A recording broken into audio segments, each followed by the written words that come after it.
Howard Schultz, el hombre que salvó Starbucks 2 veces. Año 2008. Las luces se apagan, una tras otra. Sillas arriba de las mesas, empleados saliendo. Más de 600 tiendas cerradas, miles de empleados afectados.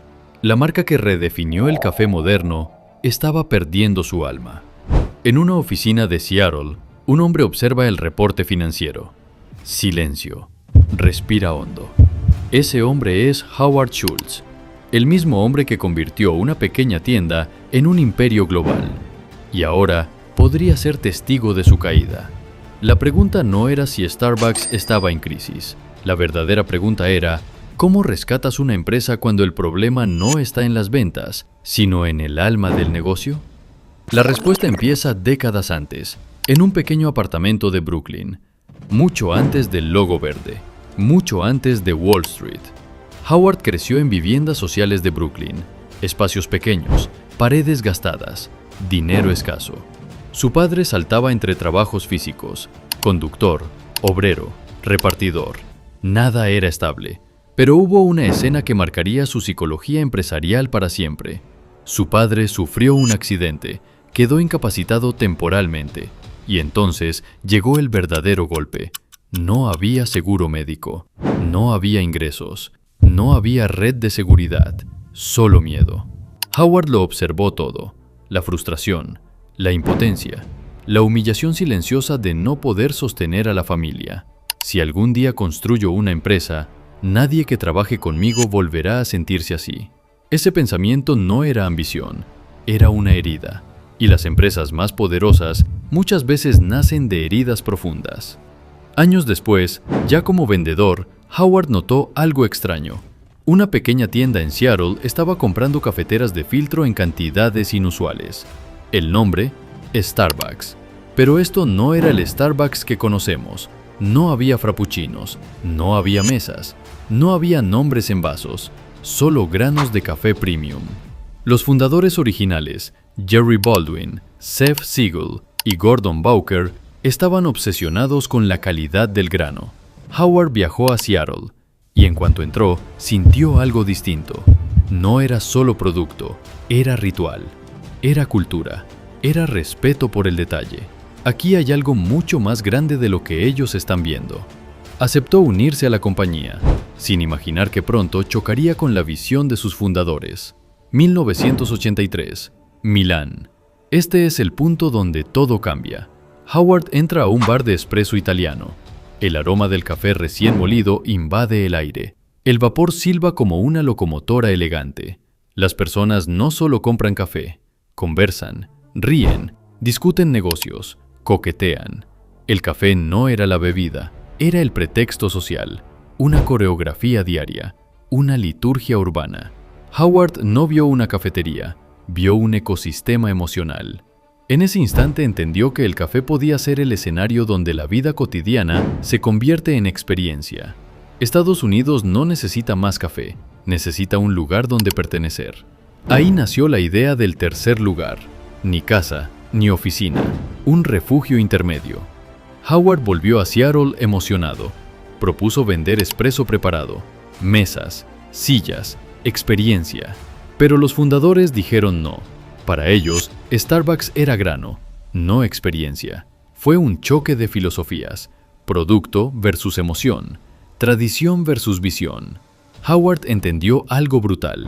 A veces para construir tu futuro, primero debes salir del lugar que amas. Renunció, sin red de seguridad, sin certeza, solo con una idea. Así nació Il Giornale. El nombre era una declaración de intenciones. Italia, periódico, ritual mañanero. Pero conseguir dinero fue una pesadilla. Más de 200 inversionistas lo rechazaron. Cada no reforzaba la duda. ¿Y si ellos tienen razón? ¿Y si el problema no es el mercado, sino yo? Pero la visión seguía intacta. En 1987 llegó el momento decisivo. Howard compró Starbucks por $3,8 millones. Una cifra pequeña comparada con lo que vendría. Fusionó Il Giornale con Starbucks y ejecutó la idea que había nacido en Milán. No vendía café, vendía pertenencia, identidad, pausa, estatus silencioso. El tercer lugar funcionó porque atacaba una necesidad humana profunda, el deseo de sentirse parte de algo. Cada tienda fue diseñada como una extensión emocional del hogar. Madera cálida, aroma constante, música cuidadosamente curada.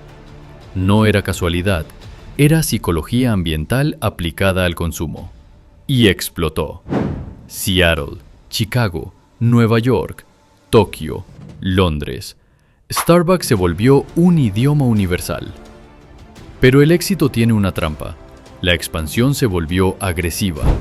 Demasiadas tiendas, demasiada estandarización, demasiada velocidad. Howard se apartó del rol de CEO y la empresa empezó a perder aquello que la hacía especial: el ritual, la magia, el alma. El café dejó de sentirse artesanal, se volvió proceso.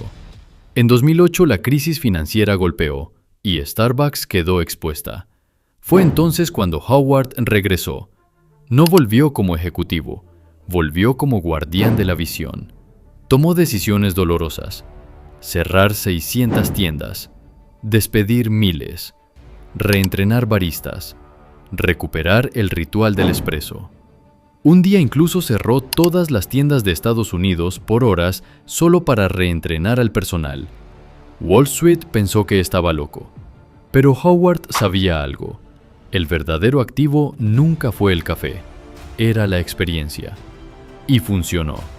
Howard Schultz no construyó una cadena de café, construyó una arquitectura emocional.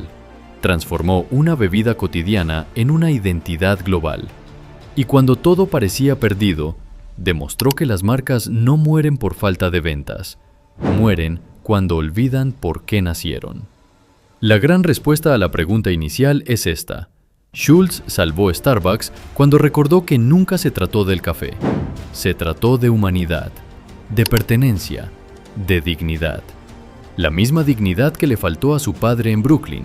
Y quizá por eso, la historia de Starbucks nunca fue sobre negocios. Fue sobre sanar una herida antigua a escala mundial. La historia de Howard Schultz nos recuerda algo que casi nadie entiende sobre el éxito. Los grandes imperios no siempre nacen del dinero. Muchas veces nacen del dolor, de una herida, de una promesa silenciosa que alguien se hace a sí mismo cuando todavía no tiene nada.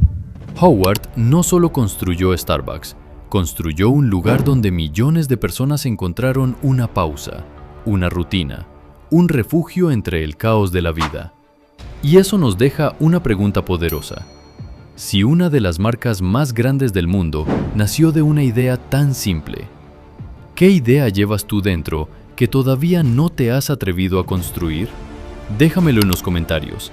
Quiero leerte, porque las mejores historias empiezan con una visión que al principio parece pequeña. Si te gustan estas historias de empresarios que transformaron el mundo, deja tu like y únete al canal. Aquí no contamos solo negocios, descubrimos la mentalidad, las decisiones y los momentos que separan a una vida común de un imperio.